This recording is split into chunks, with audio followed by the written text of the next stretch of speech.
ভিডিওটি junior homeopathic চিকিৎসক বন্ধুদের দেখানোর জন্য, শেখানোর জন্য এবং সমাজের সাধারণ মানুষদেরকে আরও একবার অবহিত করার জন্য। নেশা, অ্যাডিকশান মানুষকে শেষ করে দেয়। আর ম্যাল চিকিৎসা না করা, no treatment or maltreatment. চিকিৎসা করলাম না যেমন ক্ষতি করে, আর ম্যাল ট্রিটমেন্ট মানে যাকে বলা হয় অপাত্রে চিকিৎসা করা, যে বোঝে না।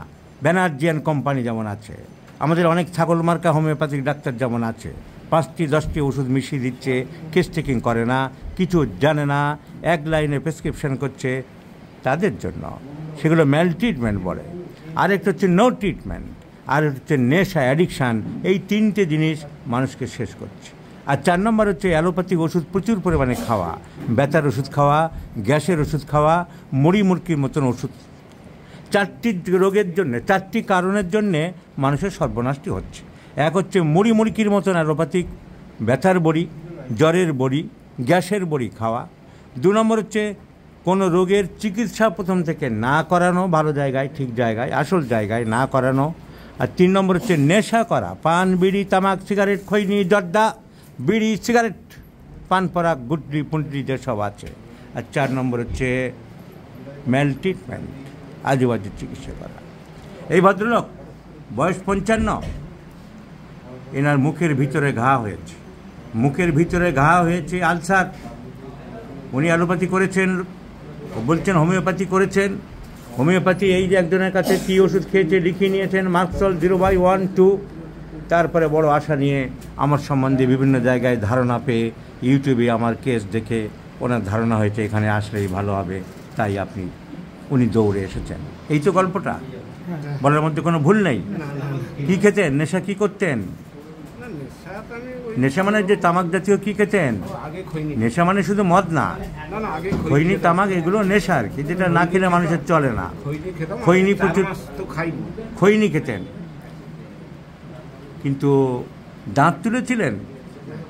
খৈনির জন্যে ভিতরের দিকে আলসার হয় না, খৈনিটা বাইরের দিকে, মুখের বাইরের দিকটাই, মানে ভেস্টিবিউল অফ দ্য মাউথ, এই দিকেই বেশি হয়।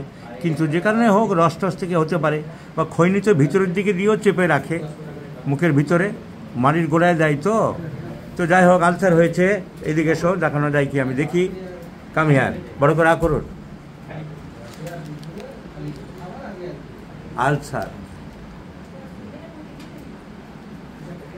আলসার হয়েছে, মারাত্মক আলসার। এই ঘা, আর এই ঘা থেকে এই ঘা পরিষ্কার দেখা যাচ্ছে মুখের ভিতরে। এই ঘা থেকেই মুখ ফুলে গেছে, মুখ ঢোল, কালিরামের ঢোল হয়ে গেছে। এখনও হোমিওপ্যাথিক ডাক্তাররা ওষুধ দিচ্ছে। It is a case of, ওরা সামনে বলতে আর দুঃখ নেই, আর লজ্জা নেই, আর ঢাক গুড় করার কোনো প্রয়োজন নেই। It has already developed cancer. বিড়ি, তামাক, সিগারেট, খৈনি, জর্দা, মদ, বারবার বারণ করছি মানুষকে, বারবার সাবধান করে দিচ্ছি। কথায় কথায় ব্যথার ওষুধ খেও না, কথায় কথায় জ্বরের ওষুধ খেও না। না, আমার বাচ্চাকে আমি জ্বর বাড়তে দিই না ডাক্তারবাবু, আমি তো স্বামী স্ত্রী দুজনে চাকরি করি। কাজের মেয়েটিকে বলে দিয়েছি, জ্বর 99 হলেই তুই একটা ক্যালপল খাইয়ে দিবি, আর 100 হলেই 2টো খাওয়াবি। জ্বর আমি বাড়তে দিই না ডাক্তারবাবু, আমি বিরাট বড় ডাক্তার হয়ে গেছি। Repeated doses of paracetamol, repeated doses of antacid, হজমের বড়ি, সোডিয়াম কার্বনেট থাকে, বাইকার্বনেট, অ্যালুমিনিয়াম অক্সাইড, যেসবগুলো ক্ষতি করে। প্র্যাকটিস অফ মেডিসিনের বইয়ে বলা হচ্ছে এগুলোর জন্য ক্যান্সার হতে পারে, পরিষ্কার বলা আছে প্র্যাকটিস অফ মেডিসিনে। রিনাল প্রবলেম, কিডনি প্রবলেম হতে পারে, গ্যাস্ট্রিক প্রবলেম হতে পারে, লিভার ক্যান্সার হতে পারে। তা সত্ত্বেও মানুষ, কোনো প্রয়োজন নেই, ওষুধের সাইড এফেক্ট জানা নেই, ওষুধ কী ক্ষতি করবে জানা নেই, ওষুধ কী করে তৈরি হয়েছে, তার কি side effect. Allopathy doctor, medical কলেজে যারা পড়ে, MBBS ছেলেরা, তাদের এর উপরে বই থাকে আলাদা, ফার্মাকোলজি বই পড়তে হয়, ওষুধ কী করে তৈরি হয়, তার সাইড এফেক্ট কী, সেই বিষয়তে ডাক্তারবাবু ওষুধপত্র দেন। উনি দিলেন ইনটু, ডাক্তারিতে লেখার নিয়ম, গুণচিহ্ন দিয়ে, ওষুধের নাম লিখে গুণচিহ্ন দিয়ে 5 দিন। এই ট্যাবলেট দিনে 2 বার, ইনটু মানে গুণচিহ্ন দিয়ে 5 দিন। আর উনি কী করলেন, ওই গুণচিহ্ন 5-এর আগে 36 বসিয়ে নিলেন না, নিজে 365 দিন করে নিলেন। রোজ চলছে। বিয়েবাড়ি থেকে আসলো, প্রকৃতি একটা নিয়মে হজম করার সিস্টেম করে দিয়ে গেছে, সেগুলো মানে না, জানে না, বোঝে না, চিন্তা করে না। বিয়েবাড়ি থেকে আসলাম, খেয়ে এতগুলো খেলাম, এতগুলো রসগোল্লা বিনা পয়সায় পেলাম, আর ঢকঢক করে খেয়ে নিলাম। এই গ্যাসের বড়ি খাও, আর সবাই খা একটা করে লজেন্সুর যেন, এই ঘন্টু খা, মন্টু খা, ঘন্টু খা, হন্টু খা, চলছে আর কি। এই খেলা মান্না দের সেই গানের লাইন, এই খেলা চলছে নিরন্তর।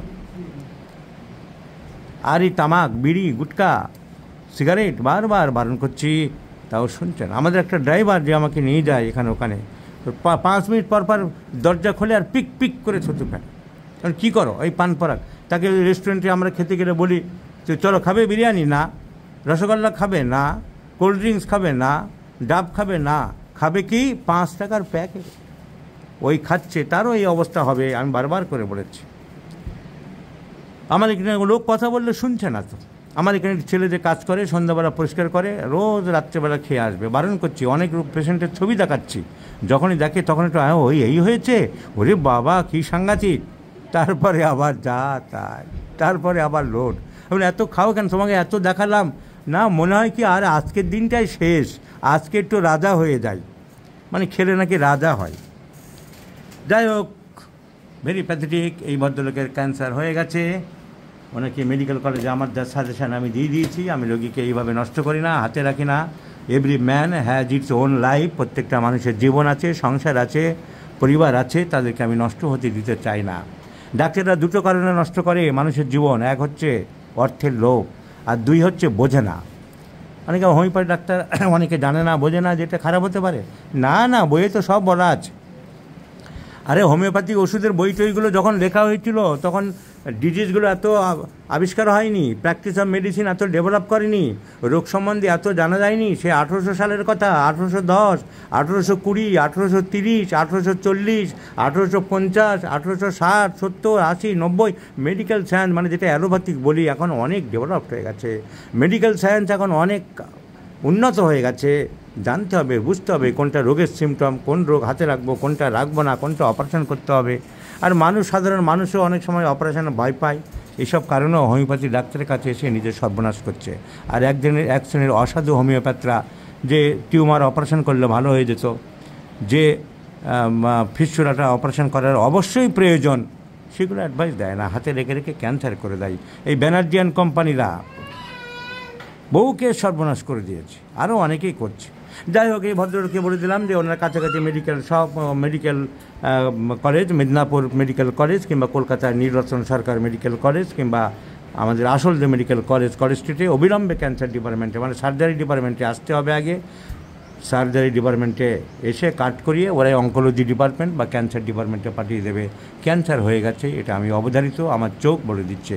ক্লিনিকায় আয় একটা ডাক্তারদের থাকা উচিত, যে আয় অনেকের নেই, তাই কথায় কথায় পরীক্ষা করতে বলে। সামনের দিক দিয়ে পাইপ ঢুকাও, পিছনের দিক দিয়ে পাইপ ঢুকাও, এই ছবি করো, পেটের এই ছবি করো, এই বায়োপসি করো। কিন্তু ডাক্তারের একটা ক্লিনিক্যাল আয় থাকবে না। তুমি 5 বছর, 7 বছর, 10 বছর কী পড়াশোনা করলে, বইগুলোতে কী লেখা আছে? বিধান রায়ের সময় তো তোমার সামনে পাইপ ঢোকানো, পিছনে পাইপ ঢোকানো ছিল না। বিধান রায় তো 10 হাত দূর থেকে রোগীদেরকে বলে দিত। তোমাদের সেই নলেজ নেই, তোমাদের সেই অভিজ্ঞতা নেই, তোমাদের সেই দূরদর্শিতা নেই, তোমাদের সেই সিক্স সেন্স নেই। তোমরা কিসের ডাক্তার হয়েছো? তোমাদের মতো অপদার্থদের আমি ডাক্তার বলতে ঘৃণা করি। আমি এক রোগীকে কোনো পরীক্ষা ছাড়াই বলে দিলাম he has developed A cancer. আমি ওষুধ দিচ্ছি, যে ওষুধ আসে দেখা যাক, কিন্তু ওনাকে অবিলম্বে মেডিকেল কলেজগুলোতে যোগাযোগ করতে হবে যদি বাঁচতে চায়।